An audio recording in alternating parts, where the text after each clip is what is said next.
Hello guys, I have some updates for you. Let's start. There has been an update to the cluster selection screen.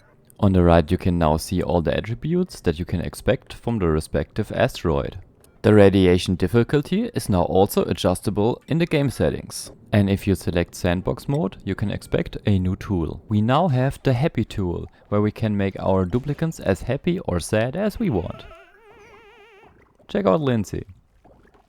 But they did remove the sandbox radiation tool, and I quote, as it was not effective at dosing radiation. And now to some sad news. Solar panels now block light when grounded. 19, 8, 2, 0. Another exploit that has been fixed is the Red Bolt engine, since it will no longer keep on firing after landing. The duplicant piloting skill now affects the rocket speed. Speaking of rockets, they did also fix an issue where the rocket did not emit flames when landing. I had this once in a let's play. The artwork for the Spacefarer hatches have been updated.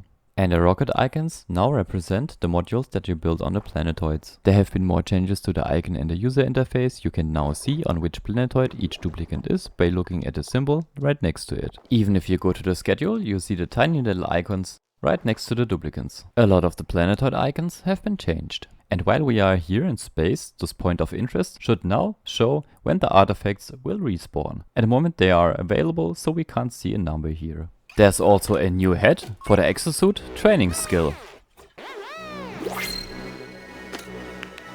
There also have been some performance improvements for when you use the dig tool for large areas. So you should not expect the stuttering as much anymore.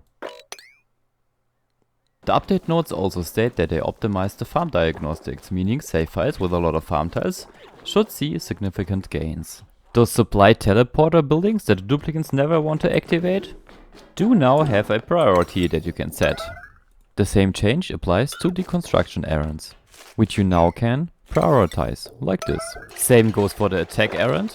You can now set priorities to this as well. And this. This happened a lot. Also, assigning clothes and atmosuits can now be prioritized, whatever that may mean, because I don't. Maybe that. They significantly optimized sweepy searching for other sweepies to bump into.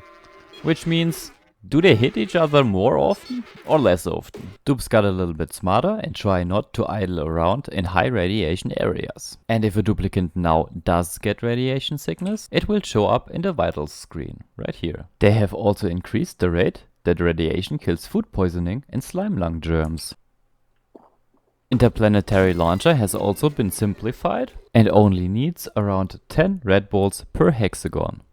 And it will also turn off if there are not enough red bolts in the storage, as you can see here. And it is as if someone heard me the last time. I was, we do still need the duplicants to supply the payloads to the building, which is super dumb. Angry about this building not being deliverable with the autosweeper. Now it is. They also changed the animation a little bit.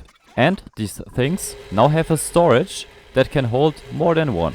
The cartographic module now reveals any hidden map entities adjacent to it as it travels. Finally. What this means is, if you fly somewhere, you should not only discover the thing that you're flying in, but also every question mark that may surround it. I'm not sure about the black question marks, but it probably works for planets and stuff. Also, when an asteroid is revealed, be it with the cartographer module or with the telescope, all of the surrounding tiles, so the orbit itself, should be revealed too. The telescope now uses up power while in use. Fullerene meteor showers are now shorter and have more and have a higher concentration of fullerene. This was just to show off. I have no clue on which planetoid this actually happens. If you somehow get your duplicants to have more than 100% radiation resistance, this will no longer cause the radiation to be removed from the duplicant. For some people that couldn't get the cosmic archaeology because they couldn't find 10 terrestrial artifacts, there are now 10 reserved artifacts as terrestrial only to ensure that you can get the achievement. The Red Bolt chamber now has a hammer sound. Leave a like if I should keep doing these updates. My name is Luma. Make sure to check out the channel where I try to present a plethora of shorts that hopefully will help one or two of you guys. And a special thanks to my newest Patreon and everyone that is supporting me.